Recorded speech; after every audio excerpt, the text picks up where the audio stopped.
Hello everyone दोस्तों, मैं अरुण शर्मा। आप देख रहे हैं द सोर्स। दोस्तों, इस वीडियो में बात करने वाले हैं राजस्थान के दंगल के बारे में कि राजस्थान में चुनाव प्रचार खत्म हो चुका है और सभी दिग्गजों ने अपनी अपनी किस्मत आजमाने के लिए तैयार हैं।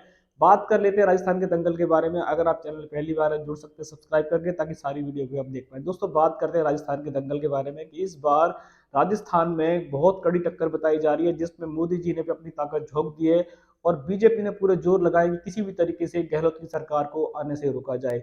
अब इसमें तीन दिग्गज सीएम के लिए अपने भाग्य आजमा रहे हैं। नंबर एक, गहलोत अभी भी जनता की रेस में सबसे आगे चल रहे हैं। जितने भी चुनावी सर्वेक्षण हुए, जितने भी पोल रिजल्ट आए, में सबसे ज्यादा 38 से 40% लोग गहलोत को ही सीएम देखना चाहते हैं। अगर सेकंड नंबर की बात करें तो सचिन पायलट को भी 30% लोग पसंद करते हैं, 40% लोग पसंद नहीं कर रहे हैं। और सबसे थर्ड नंबर देखा जाए कि वसुंधरा राजे को, जो सबसे ज्यादा लोकप्रिय चेहरा है राजस्थान का, वो 22 से 23% पे खेल रही है। यानी कि बीजेपी ने जो अपने सर्वेक्षण सर्वे कराए थे, उस सर्वे में साफ था कि वसुंधरा राजे का क्रेज अब पहले जैसा नहीं रहा। और राजस्थान के दंगल में इस बार बीजेपी देखा जाए तो अपने रैलियों के भरोसे और बहुत सारी लाल डायरी के भरोसे वो चाहते हैं कि इस बार गहलोत की सरकार को आने में रोक लेंगे। अब बात करते हैं कि दंगल में किस किस का भाग्य जोर मारा। देखा जाए तो सचिन पायलट, इस बार उनको जनता समर्थन मिल रहा है और कांग्रेस पार्टी ने उनको पूरी कमान दे दी है कि किसी भी तरीके से वो इस बार सीएम बन जाएं। अब गहलोत को उन्होंने एक साइड कर दिया है और गहलोत भले ही जनता के भरोसे चल रहे हैं और उन्होंने जो गहलोत ने काम किए, उन काम को जनता ने वास्तव में सराहा भी है। और वो जनता चाहती है कि गहलोत किसी भी तरीके से सरकार रिपीट कर जाए। पर बीजेपी अपने बड़ बोल बोल रही है। बीजेपी ये कहती है कि शायद वो लाल डायरी के भरोसे और महिला सुरक्षा के कारण वो गहलोत की सरकार को आने से रोकेगी, और जिसके लिए बीजेपी ने अपने दिग्गज से दिग्गज नेताओं को मैदान में उतार दिया है। और मोदी जी ने सबसे ज्यादा जोर देखा जाए तो छत्तीसगढ़ और राजस्थान में लगा दिया है। उन्होंने मोदी सरकार ने इस बार गहलोत की सरकार को रोकने के लिए अपने सारे दाव आजमा लिए हैं। और देखा जाए तो वसुंधरा राजे, जो सीएम के लिए हमेशा बीजेपी का चेहरा रहती थी, पर बीजेपी की शुरुआत गुटबाजी, बम्पर गुटबाजी जो हुई, उसके चलते बीजेपी ने वसुंधरा राजे को समय रहते ही साइड कर दिया। अगर बीजेपी शायद वसुंधरा राजे को समय रहते उनको कमान देती और सम्मान देती तो शायद बीजेपी की विक्ट्री बड़ी हो सकती थी। पर बीजेपी ने इस बार किसी की नहीं मानी। उन्होंने साफ कहा कि चेहरा कमल ही रहेगा और कमल से ही वो आगे जाके शुरुआत करेंगे। और सीएम के लिए जो पार्टी डिसाइड करेगी, उस पार्टी से ही वो आगे जाके बात करेंगे।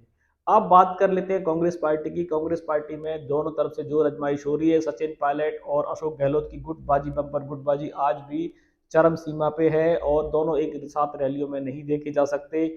और अगर पोल्स की बात करें तो चारों पोल्स के अंदर कांग्रेस की 75 से 90 सीटें आने के अनुमान लग रहे हैं। बीजेपी स्वाइप कर रही है, उसमें दिखाते हैं कि कुछ पोल्स के अंदर की बीजेपी अकेली सरकार बनाएगी, पर शायद ऐसा होगा नहीं। इसमें निर्दलियों का भी इस बार काफी सीट निकालने का मोर्चा खुला हुआ है। पर अब इस बार देखा जाए कि तीन के भाग आजमा रहे हैं। बीजेपी चाहती है कि विक्ट्री हो जाए, पर सीएम का चेहरा उनके पास नहीं है। और अगर कांग्रेस की बात करें तो कांग्रेस में अशोक गहलोत बार बार यही कहते हैं कि मेरा लास्ट इलेक्शन है, मैं आगे सीएम नहीं बनूंगा। और अब जब भी उनसे बेबाक इंटरव्यू लिए जाते हैं, इंटरव्यू में तो साफ कह देते हैं कि वो अभी रिटायर होने के मूड में नहीं है। हालांकि लास्ट जब रैली हुई थी तो प्रियंका गांधी, राहुल गांधी ने भी उनको मन से एक तरीके से रिटायर घोषित कर दिया है। पर अशोक गहलोत का जादू हर बार मुंह चढ़ के बोलता है और वो किसी भी तरीके से इस बार दोबारा की सीएम के रेस में सबसे आगे चल रहे हैं। पर जनता बीजेपी मोदी जी की शक्ल के ऊपर और कमल की शक्ल के ऊपर शायद बीजेपी को लाने में आगे हो। पर देखा जाए तो जनता इस बार, वोटर बड़ा कंफ्यूज है राजस्थान में। वो कह रहा है कि अशोक गहलोत के काम बहुत अच्छे हैं और मोदी जी की गारंटी को भी मानना चाहते हैं। पर अगर गहलोत के काम अच्छे हैं तो जनता शायद फिर कांग्रेस को भारी मतों से जिता सकती है। और अगर मोदी जी की गारंटी काम कर गई तो शायद कांग्रेस का सूत्रा साफ हो जाएगा। और तीनों दिग्गज इस बार, इनकी कुंडली में अगर पार्टी आ भी जाती है तो इनमें सीएम के लिए दोबारा से एक घमासान देखा जा सकता है। क्योंकि अशोक गहलोत और सचिन पायलट अभी तो एक दिखाना चाहते हैं कि शायद हम दोनों एक हैं और सीएम की रेस तक हम बने रहेंगे। पर जिस दिन कांग्रेस अगर विक्ट्री साइन कर जाती है तो शायद फिर दोबारा से चेहरे की लड़ाई सामने आएगी। कांग्रेस में बम्पर गुटबाजी फिर देखी जा सकती है और इस बार अगर सचिन पायलट सीएम नहीं बनते हैं तो कांग्रेस को बहुत नुकसान होने वाला है। वसुंधरा राजे की बात करें, वसुंधरा राजे को बीजेपी ने सीएम का चेहरा नहीं बनाया, कोई जिम्मेदारी नहीं दी, पर फिर भी उन्होंने जाते जाते उनको मन साझा करा दिया और मोदी से एक तरीके से हाथ मिलवाया है और कहा है कि शायद इन्हें कुछ देखा जाएगा। पर वसुंधरा राजे के सामने भी चैलेंज उतना ही बड़ा है। बीजेपी ने साफ कहा है कि अगर आपके कद में और आपकी लोकप्रियता में दम है तो आप हमें सीटें ला के दिखाओ, शायद हम सीएम के लिए सोच सकते हैं। अब तीनों का जो रजमाइश है, सचिन पायलट के सामने भी सेम कवायद है कि अगर वो इस बार राजस्थान में इतनी कमान मिलने के बावजूद भी कांग्रेस विक्ट्री साइन नहीं करती है तो राजस्थान में शायद सचिन पायलट का यह खिताब हो सकता है, क्योंकि कांग्रेस इससे ज़्यादा उनको छूट नहीं दे सकती थी। और अशोक गहलोत अपना अंदरूनी जादू चल ही रहे हैं, वो हर तरीके से चाहते हैं कि कांग्रेस साइन करे और किसी भी तरीके से फिर मैं अपनी सीट और अपने सीएम के चेहरे को लेके आ जाऊं। अब वक्त बताएगा कि वसुंधरा राजे बीजेपी की साइडलाइन करते हुए भी अपनी बम्पर सीट से और बीजेपी को विक्ट्री साइन कराएंगी तो शायद वो बीजेपी की सीएम के रेस में कुछ आगे आ जाए। और कांग्रेस की बात करें तो कांग्रेस ने अपना चेहरा भी डिसाइड नहीं किया है। उनके सामने भी एक ही शर्त है कि जो अच्छे मतों से पार्टी को जिताएगा, जिसकी पार्टी के सहायक दल सबसे अच्छे नंबर से आएंगे, उनको शायद पार्टी सीएम की रेस में रखेगी। तो दोस्तों फिलहाल तीनों की कुंडली में अभी सीएम का योग नजर नहीं आ रहा है।